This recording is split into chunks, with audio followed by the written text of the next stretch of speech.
Okay guys, so welcome sa video na to. So may gagawin tayo ngayon na pure sine wave inverter, 1000 watts. So bali dinala sa atin ng may-ari. Ang sira daw niya is yung mga MOSFET niya. So bali pina-check na to sa iba. So wala daw sila mahanap na HY3506 na MOSFET. So buksan natin guys para malaman natin kung sira nga ba yun.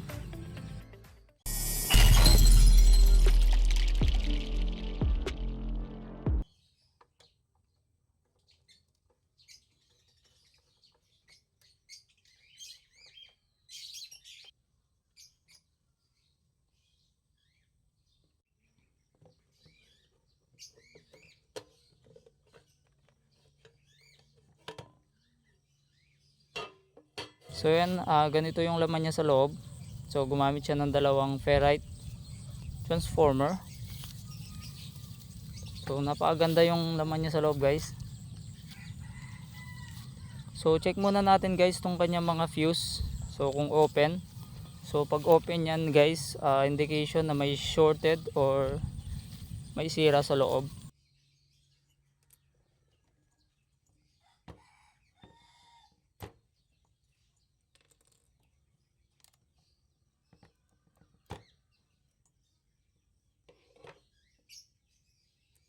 So ayan, itong dalawang fuse guys, okay naman. So 35 amperes pala yung mga fuse niya. So bali dapat apa iyan. At tatlo na lang. So itong isa guys, open na siya. So sinubukan siya na i-jumper pero nag-open pa rin.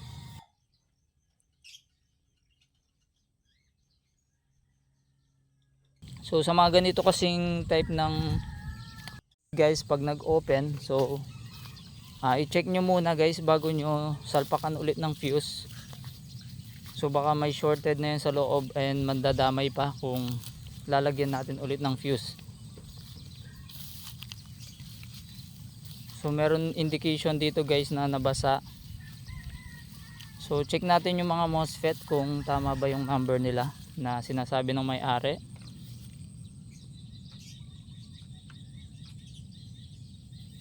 So yan, HY3506 yung ginamit na MOSFET.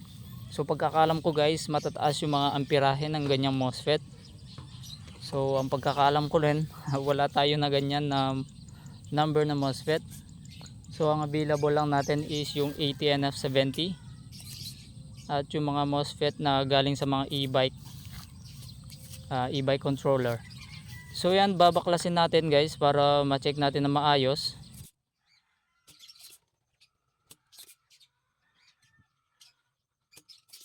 And yun pala guys, madalang lang tayo nakakapag-upload ng video dahil sa busy na rin sa trabaho natin. So pagpasensyahan nyo muna tong video na to, magre-repair tayo ng sine wave inverter.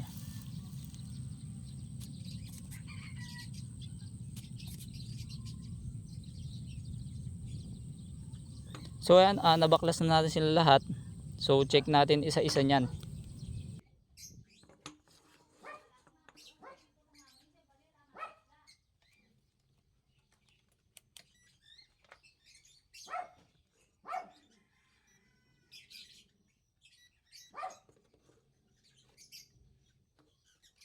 So range tayo guys sa ating digital tester sa diode mode.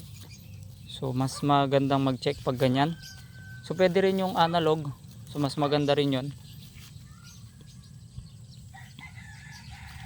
And dito guys, basihan natin is nasa 400 to 500 dapat yung masukat nating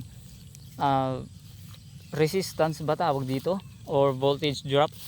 So yan yung dapat masukat natin guys. Nasa 400 to 500. So once na mababa, so tulad nito guys, ibig sabihin shorted na yung MOSFET. So itong dalawa guys, sa mababa na yung resistance. So shorted yung nasusukat.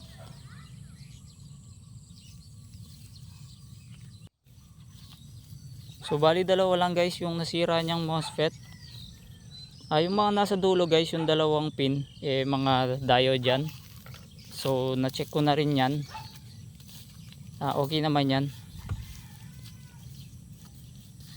So, tatanggalin natin sila. And i-zoom in natin guys, or focus natin. So kung mapapansin nyo, may mga basag na yung mga MOSFET. So wala tayong pamalit na ganyan na number. So hanap na lang tayo mamaya. And i-check din natin guys itong kanyang mga, or itong kanyang high voltage capacitor. So check natin sa diode, mode, para malaman natin kung may shorted ba sa kanyang output side. So ito yung kanyang mga MOSFET sa kanyang edge bridge MOSFET. Ewan ko kung MOSFET yung ginamit dito or IGBT. So okay naman yan lahat.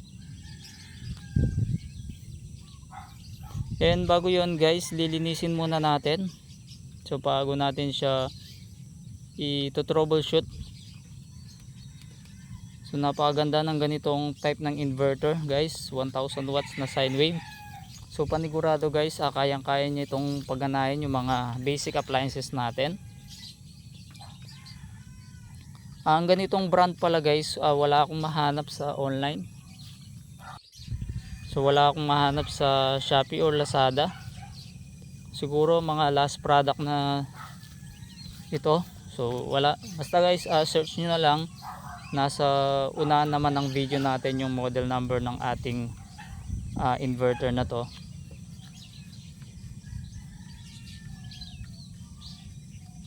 So lilinisin muna natin ng lacquer thinner guys, yung parang may nabasa eh.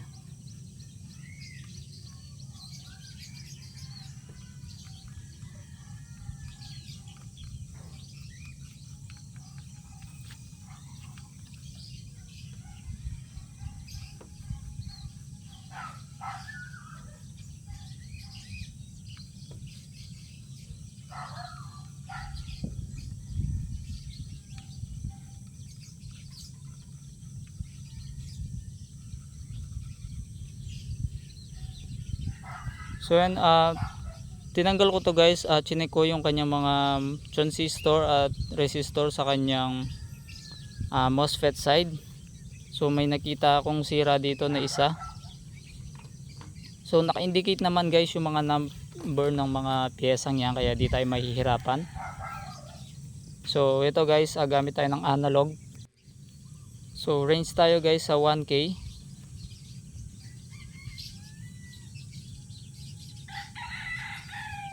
Check natin tong mga transistor na to guys. Yan, kung mapapansin nyo, may reading siya. So dito naman, so yan guys, wala. Yan, check natin yung ibabaw na pin. So wala rin guys.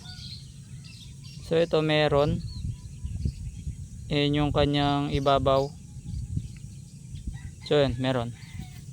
So yan guys, sira yung kanyang transistor. So sira yung kanyang transistor. So naghanap muna ako guys, and nakakita naman tayo sa lumang inverter. So ito dapat yung kanyang reading. So ayan, dapat papalo siya. And yung kanyang ibabaw.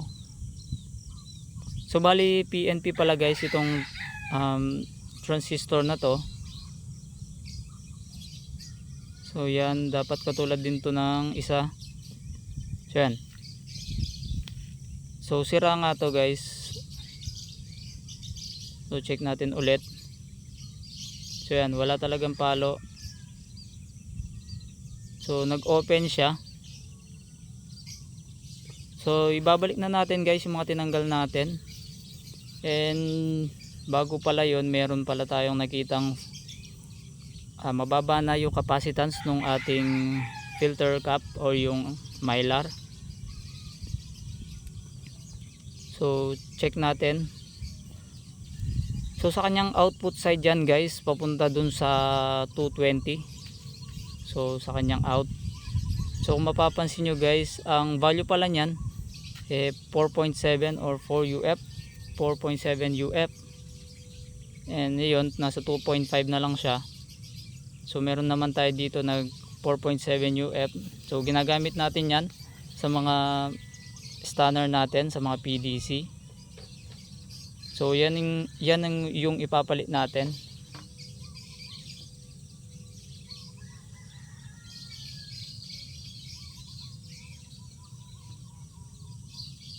Ang trabaho niyan guys, ang trabaho ng capacitor na yan is para ma-smooth yung output, yung kanyang sine wave out. And ibabalik na natin tong kanyang inductor.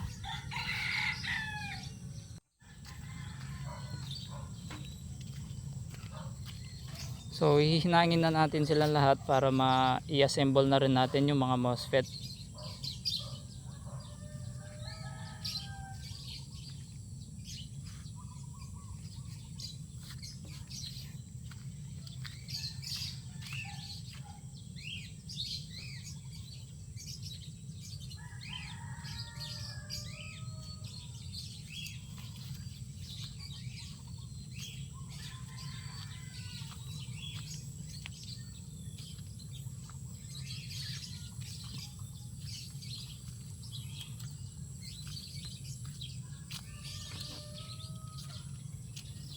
And dito naman tayo guys sa kanyang mga MOSFET. So tinanggal ko silang lahat. Ayun, kulang tayo ng dalawa. So wala tayong ganyang number na MOSFET. So hindi naman pwedeng palitan natin ng magkaiba yung dalawa guys. So ang gagawin natin, papalitan natin lahat. So 80NF70, mga origyan guys, galing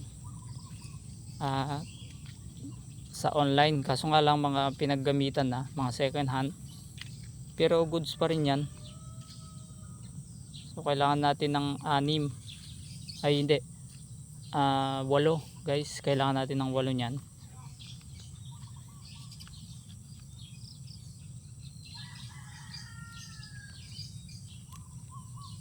So yung mga MOSFET na nakahinang dyan sa heatsink, yan yung mga MOSFET na galing sa mga e-bike controller.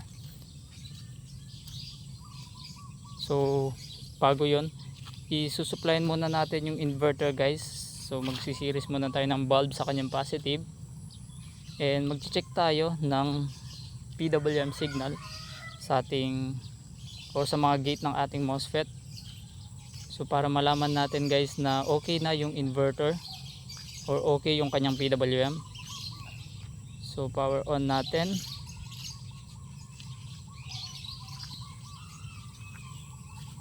So ayan, meron na siyang PWM signal.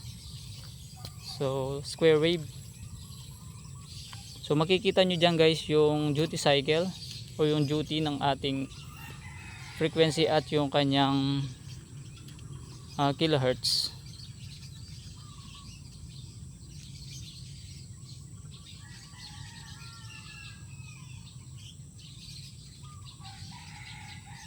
So lahat yan guys is okay na.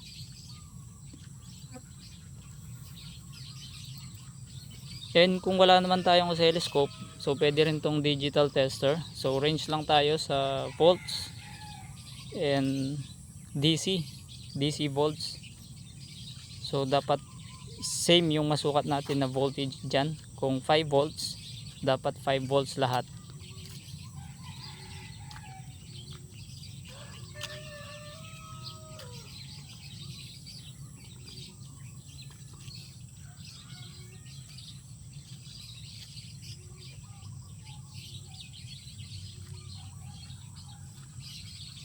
So ayan, may voltage silang lahat. So okay.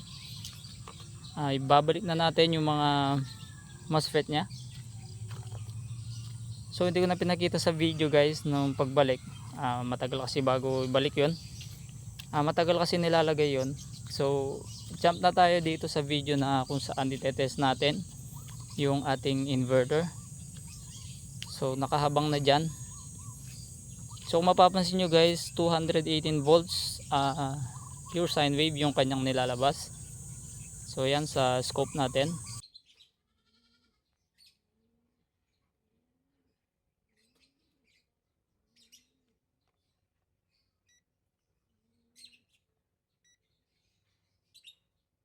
So yan, nasa 50 yung kanyang duty.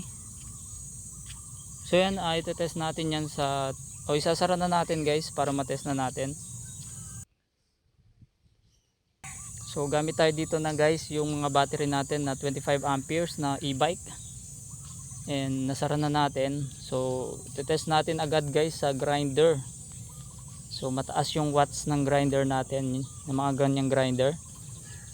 Subukan natin yung andar nya. So kung mapapagana niya to guys, malakas talaga siya. So yan, umaandar na yung grinder para lang siyang normal guys na sinaksak sa normal grid natin. Pero lakas guys, kayang kaya niya.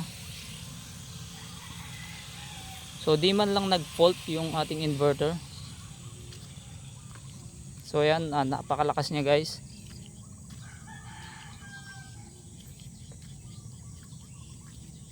So ayusin ko muna yung mga clip niya, and subukan natin ulit.